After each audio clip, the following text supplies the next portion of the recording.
I can see I see it again. Yung pantry namin, parang mga tomato sauce, lahat. Unti-unti na nagkapandawalan na sa ating pantry. Yung mga pasta ko, mga pasta sauce, wala na, kinakain na namin. It is, in reality ngayon. Alam mo nyo, ayun, nagpapampa ko. $52. Hindi kami makapasok. So sabi ko hanggang tingin ka na lang. Someone had to call 911 because this kid. Diba ba si Inat ko siya kahapon. Hindi pa tapos.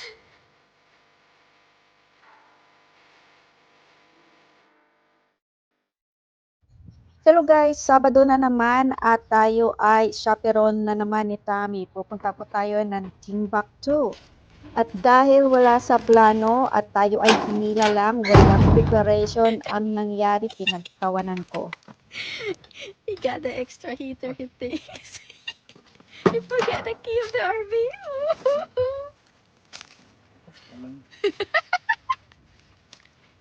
So hanggang tingin ka na lang. You know what does it mean?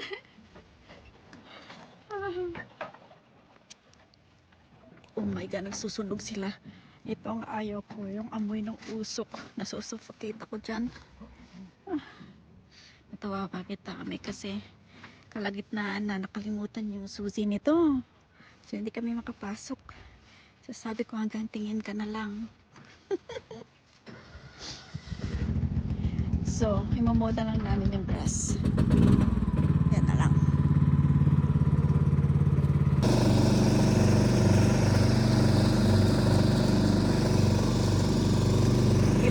Iba yung kapitbahay namin dito. Hindi sila friendly kagaya nung sa kabila.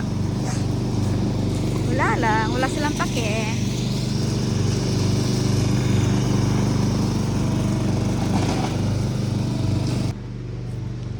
Tingnan natin yung tubig, guys. Ito yung ginawa namin noong nakaraan. Hindi namin natapos. Taas ng tubig, oh. Lamig. Hey.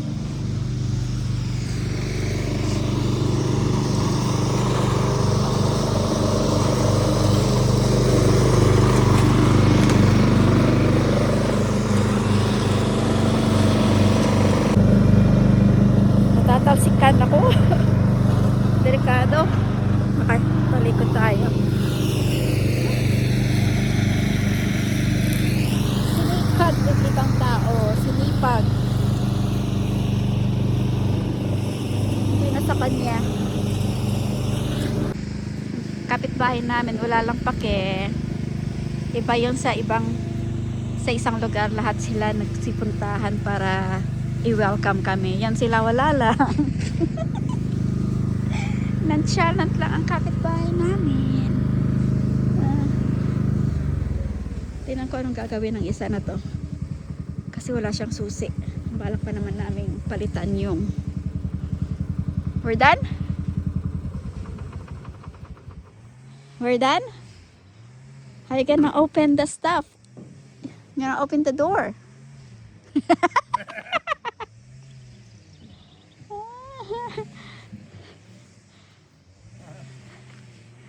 Now you can't.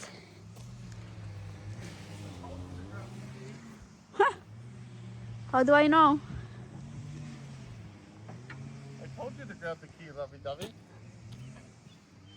Is that plug in? Huh? You plug it in? Yeah. It has power? Huh? Huh? It has power. Yeah.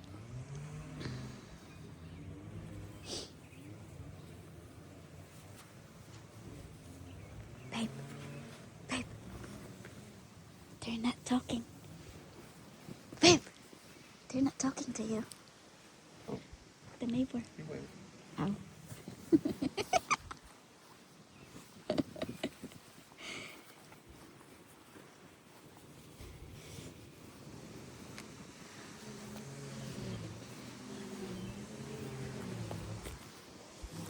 Ang ganda na ng aming.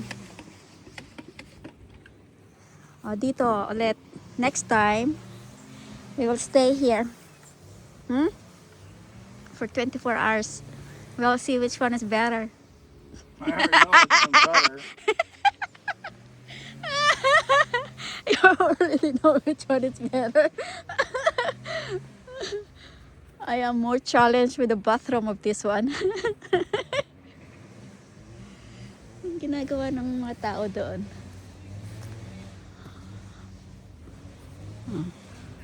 Tingnan natin ang ginagawa nila. Nagka-camping sila, oh. Ay, pinapaandar nila yung kanilang speedboat yata. Ay, hindi. Nagka-cut din sila ng grass.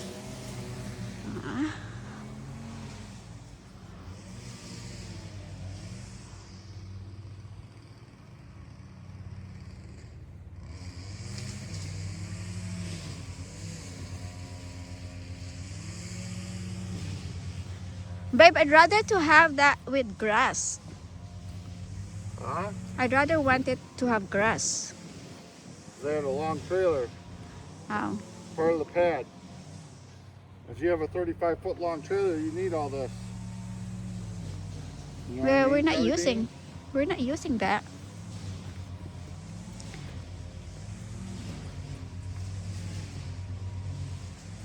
Maybe this one in the pathway. I can see your butt crack.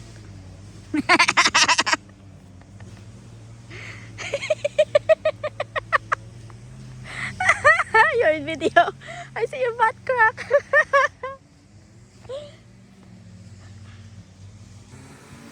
So ayaw kong mag-overnight dito kasi may mga sabon akong ginagawa sa bahay. I see it again.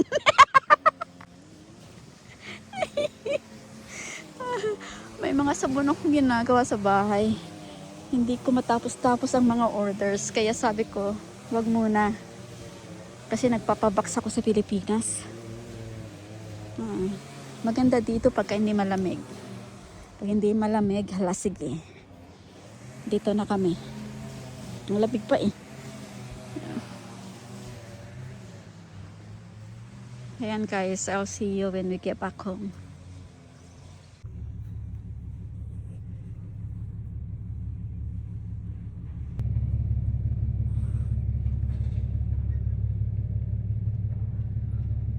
Ina-inspect niya na, oh. Yan, pagka-impulsive buyer ka, sa huli ang pagsisisi. Kinakatok-katok niya na kasi baka mamaya may mga soft spot. You call me kid.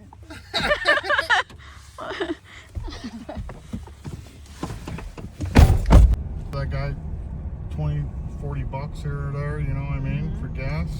Fuck. Timbuktu number 2. Lovey-dovey. Yeah. Good luck in the first 24 hours in this RV. The bathroom will be is the challenging in this one. Mm-hmm. There are some spaces out there that's empty. Yeah. Well, they probably haven't pulled their campers out yet. So these people are not scared with the branches at all. Look.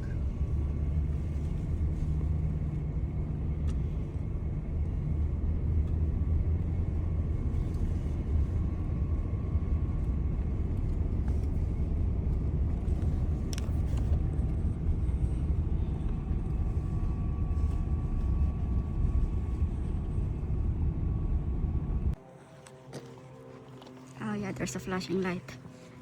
Old Milwaukee. Smell the food. So dyan kami kakain.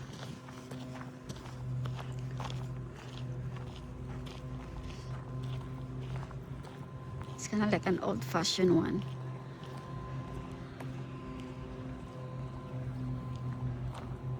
Long branch.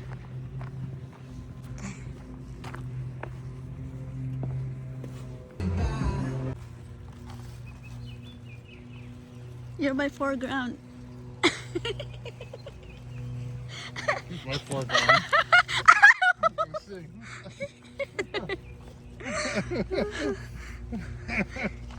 It's an old-fashioned church. Yeah. They every summer Uh-huh. here Uh-huh. they have a big cookout, craft show, Really? tractor pools in the back. Really? When is that in the summer? We can come? Yeah, I have to find out. I mean, yeah, that's pretty cool. Okay. That will be another activity for us.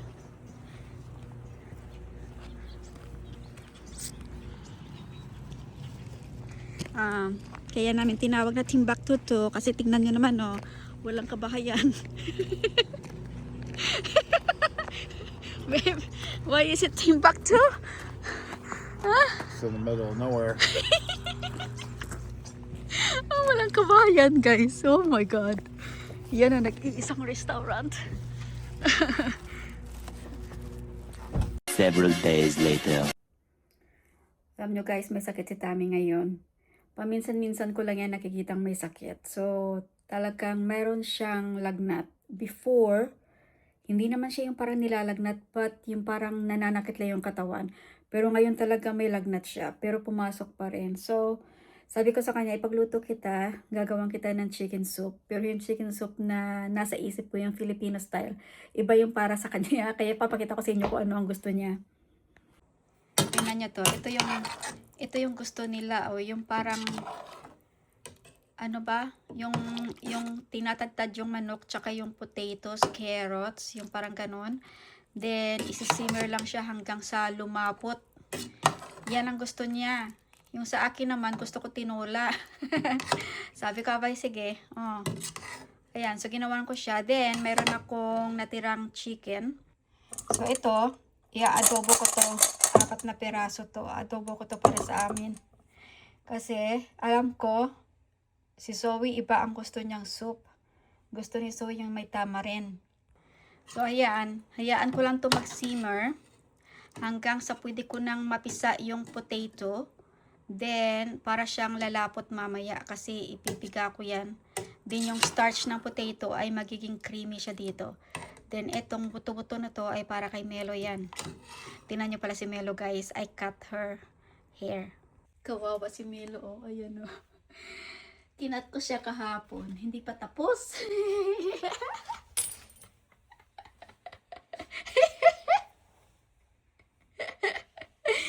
So, ikinat ko kasi magsa-summer na, mainit. And ito ay 140 yata to sa gauge ng ginamit ko.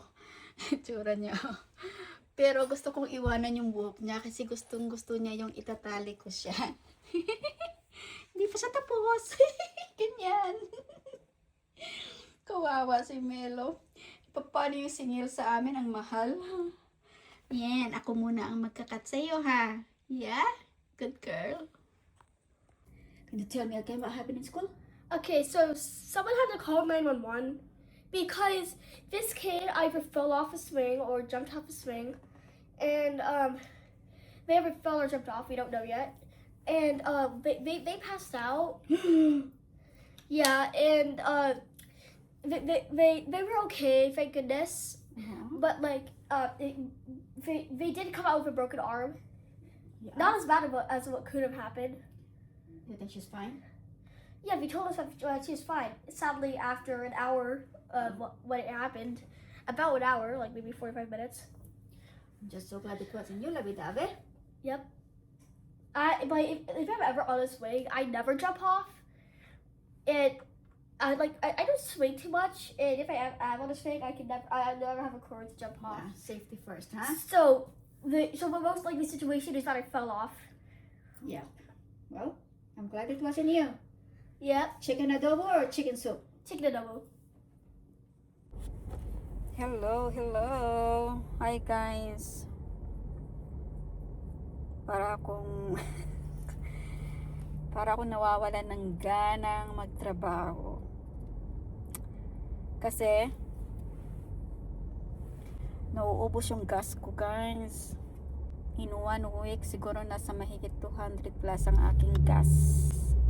Ngayon, nagpapamp ako. $52. Ang hirap. Every day I have to like go around minimum of 10 customers. So what I do, I like ration my gas, and I'll go, instead of 10, I'll go to 5. Pero hindi siya maganda kasi bumababa yung sales ko. So nakakalimutan ko yung ibang mga locations, and I'm skipping a lot of customers. Mahirap siya talaga. Mahirap lumaban pagka expenses na ang katapat mo. Then yung mga order ng mga tao, tigdadalawa na lang. 6. Guys, dati-rati 1 case. In a case, there's 12. Dati-rati 2 cases, 3 cases. Alam nyo ngayon, 2, 1. Kung pwede nga lang isa, so sinabihan ko siya. Sabi ko, bakit isa? Yung shipping is $18. $18 your shipping. Yung product mo is less than sa shipping mo. Sabi nila, kasi they are being watched kung magkano ang kanilang. Sabi ko, take advantage of the shipping cost, kasi sa shipping ka rin kakainin, hindi sa product. Mura nga yung product ko, shipping naman kakainin ka, kasi yun ay hindi company namin, UPS yun. Kaya napilitan siyang bumili ng 2.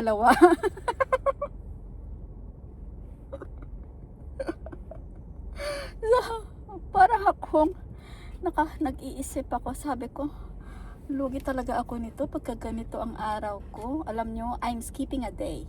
Hindi ako nagtrabaho ng Monday kasi I have to make sure na yung pupuntahan ko ay talagang nandoon yung mga tao. Pero ganun pa rin eh. Yung iba ayaw pa rin bumili eh. Talagang apektado, kahit na mga bigger industry, apektado talaga. Hindi lang tayo mga tawag nito, yung mga ordinaryong tao. Hindi lang talaga tayo, yung mga big companies are cutting budgets too, and they're watching their spending too. Hindi lang talaga, you know. So ang hirap, you know. Yung minsan I am thinking, ano na ba nangyayari sa mundo? Parang sinabi ko sa sarili ko, hindi ko na, nagmamadali na akong umuwi ng Pilipinas. Alam niyo kung bakit? Sa Pilipinas pwede kang mag-alaga ng manok, then mayroon kang itlog. Pwede kang magtanim, mayroon kang kakainin. Yung ganun. Dito, pwede akong magtanim ngayon. Hindi pwede kasi lilipat kami ng Kentucky. Pwede ako magtanim dito. Ang problema naman kasi dito is may winter. So, hindi mo siya masusustain. Ang nasave ko lang ng mga tanim ko from last year ay yung aking kalamansi at saka yung lemongrass. Yan lang ang nasave ko. Wala nang iba. Yan lang. So yung lemongrass ko, ayan, pagka susup kami, nilalagay ko kasi gustong gusto ni Zoe. Yung aking turmeric, wala na kasi ano siya, sensitive siya sa temperature. So wala na, kinalkal ko tsaka kinain. Nagluto kami ng may turmeric. Guys, oh my goodness. Yeah, I have to write this sale. Kakatawa yung sale ko. Dadalawa lang talaga. So, I have to keep on like pushing them to buy more. Yeah, so we'll see. Sino po ba dito ang denial pa rin na we are globally, economically depressed? Alam nyo guys, I went back to my videos, yung American Dream na videos ko. Ang dami pa ring denial. Ang dami nagsasabi na it's up to how you spend. It's not up to how I spend anymore. Kasi ginawa ko na lahat. Ay my goodness. So, sino pa ba dito sa atin ang rich pa rin, millionaire pa rin? Pwede pa ba tayo maging kapitbahay? Sino pa ba dito yung hindi affected sa mga nangyayari ngayon sa mundo? Yan lang ang sinasabi ko. Ang daming mga Pilipino na denial pa rin sa nangyayari sa mundo. And I can screenshot, or you can go back to the comments I have in my previous videos sa American Dream. Ang dami pa rin mga bashers. Oh my goodness. Hindi ko masasabi na walang sino man ngayon unaffected sa nangyayari sa mundo. Alam nyo guys, I was prepping before the Iran and US war. I don't want to be in politics, but this is my reality, my experience. I was prepping before this global happens. Pero yung mga dilata ko, yung mga bigas ko na inipon ko, kasi sana ayun ay stocks namin doon sa RV. Guys, I consume it already. Yung pantry namin, parang yung mga dilata na ini-stock ko, yung mga tuna, yung mga mga tomato sauce, lahat. Unti-unti na nagkakandawala na sa ating pantry. Yung mga pasta ko, mga pasta sauce, wala na, kinakain na namin. So, I am in charge with our food budget. Tammy is in charge in other bills. So, pagdating sa pagkain, talaga, kailangan mautak tayo. So, ako ang in charge sa pagkain. At dahil sa nahihiya ako magsabi, alam mo, lumalaki na yung budget natin, pahingi naman ng pera, nahihiya talaga ako. Kasi, he is spending too much outside of our food budget. So, hindi ko na siya iniistorbo pagdating sa mga ganon. Pero, ang sabi ko nga, I was prepping before this. Bumibili ako ng mga extra bag na rice, bumibili ako ng extra na hindi kailangan, but I think kasi sale siya, so binibili ko siya ng extra.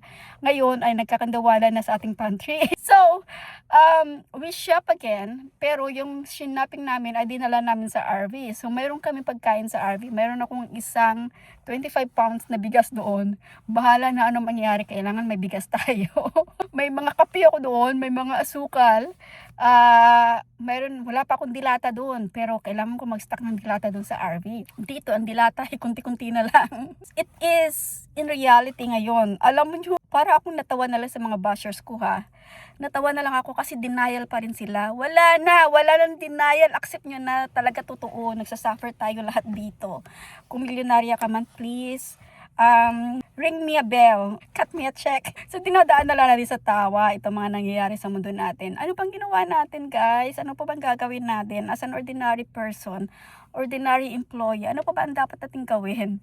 Kasi, lahat na yata ng savings na ginawa natin, ginawa ko na, pero hindi pa rin siya bumalik sa dating mga expenses ko before. Tumataas pa rin siya. Yung gas ko lang is malaki na. Yung nabibili mong pagkain ay nag-iiba na ang presyo, nag-iiba na ang price. Yung hindi ko lang alam, hindi na ako namimili ng nagsha-shopping ng mga damit. Hindi ang oil at saka 'di ba gumagawa ako ng sabon.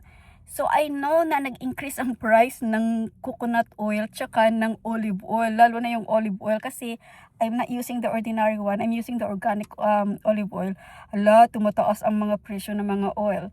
But for the meantime, hindi ko naman siya masasabi na super expensive. Ano pa, kaya pa ng budget, kaya pa. Pero nagdagdag talaga siya ng sobra, ng malaki. Nag-a-add talaga siya. On top of that, yung taxes natin na binabayad. We refrain from dining outside. Hindi na kami kumakain sa labas. Lutong bahay na lang lahat. Pasta ako na ginawa, nandyan sa ref. Sabi ko, kainin natin yung pasta natin na kinain yesterday. Nakakagulat lang talaga na hindi naman nag-iba yung ating consumption. Pero nag-iba yung total amount ng ating binibili. And they can relate, I think. So, hindi ko lang alam kung saang planeta ka. Yung nagsabi na maluho tayo, ano pa ba ang kailangan natin gawin? Wala na. We are downsizing. We are preparing for the next chapter of our life na i-eliminate na natin yung mga bills natin, i-eliminate na yung mga rent, eliminate na yung tawag nito, my car. I have to return my car kasi gagamitin ko yung sasakyan ni Tammy, pinapagamit sa akin para wala na akong payment for my car. My daughter is leaving to the Philippines next month. We will sell her car, so minus na yan sa ating car insurance, minus na rin ito sa aking car insurance. Wala na tayong babayaran insurance, guys. Wala na tayong monthly payment sa car. Ano pa bang ginawa natin? Lahat na lang yata ginawa na natin para lang magbawas-bawas ng mga, to take it seriously, we take into consideration kung ano ba yung needs, ano ba yung priorities natin, ano ba yung kailangan na i-downsize natin. Hindi naman nagrereklamo si Tommy, but lately he was saying na yung water bill namin ay tumaas ng more than 100%. Usually it's $90. Alam mo ang bill namin magkano? $230 sa water bill. Hindi naman kami nag-iba ng consumption kasi kami lang din parate. Parehas lang din. If maniligo araw-araw, dati naliligo na kami araw-araw. Kung naglalaba din kami before. The same pa rin ang routine namin, hindi nag-iba, pero tumaas talaga siya. Hindi ko lang alam. Then, here's the thing. The areas here in Illinois are sub to Michigan Water District. So, yung water bill dito ay talagang tumataas siya kasi they are spending a lot of equipment and digging and other manpowers. So, dinadagdag nila yung mga nagagastos nila, dinadagdag nila sa mga bills namin. I'm not sure with the electricity kung mayroon ba silang ibang binabayaran para tumaas din yung bill namin sa kuryente. Although, hindi naman tayo gumagamit ng electricity because hindi pa naman masyadong mainit, ganun pa rin ang consumption namin sa electricity. Ganun pa rin ang kung kailan namin tinuturunan yung TV, kailan kami natutulog, ganun. Pero tumataas pa rin. Yung gas namin, yes, I'm cooking more in the house. That is a little bit, kasi before, we used to dine out. Ang last yata na dine out namin is sponsored by my daughter. Pero yun ay birthday ko, April pa yun.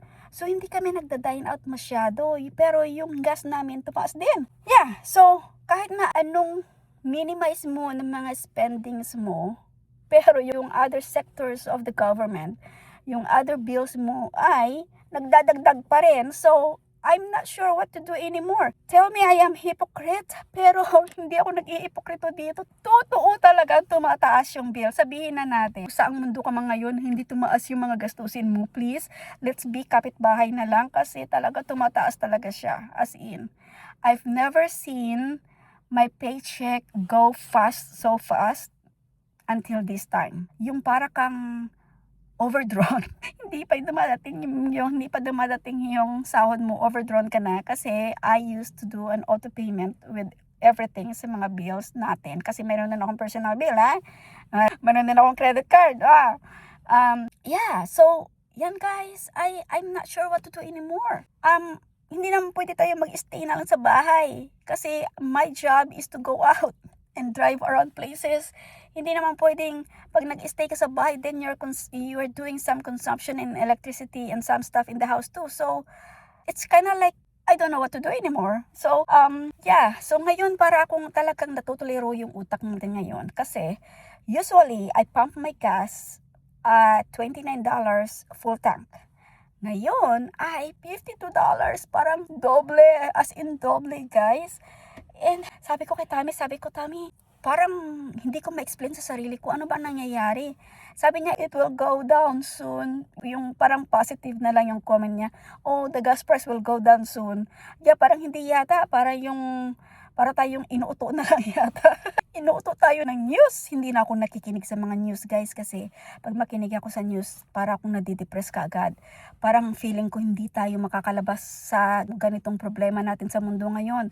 So, I'm avoiding the news. I'm kind of like watching sometimes sa feeds sa Facebook. Scroll up na lang pag hindi siya positive, scroll up na lang kasi guys, takot ako kung ano ang mangyayari sa mundo. As in, takot ako na kung ano ang mangyayari, ano ang outcome, ano ang magiging buhay natin kasi yung sahod natin hindi naman tumataas, ganun pa rin. Ano ang magiging buhay natin in the future? Ano ang magiging buhay ng mga anak natin in the future? So, at na lang talaga ng tipid. As in tipid. Since February, I did not go. I tapped my shoulder kasi hindi ako nakapag-drive-thru ng coffee. Hindi na ako nagda-drive-thru. I make my own coffee in the house and that's it. Wala na tayong mga Dunkin, wala na. Usually before I go to my customers, I will go get some Dunkins for them and then I'll get my coffee. Wala na, hindi na ako nagbibigay kasi nga yung sale natin hindi naman parehas like before they are giving me thousands of sales. Ngayon bibigyan ako ng 200 here. Anong gagawin ko dyan? Yung commission ko hindi pa makakabayad dun sa binili natin na donut for them. So, I cut the donut anymore. For now, they are looking forward kung may bitbit ako sa kanila o wala. Kung wala akong bitbit, sometimes it is also no sale. So, parang kailangan ko talagang gumawa ng paraan na aliwin sila ng konti para lang bumili. Pero yung bilhin nilang 2 bottles, 2 can, so talagang para akong, hi, okay, it's better than 0, right? So, I'm just taking it positively and sometimes I'm laughing to myself na, 2?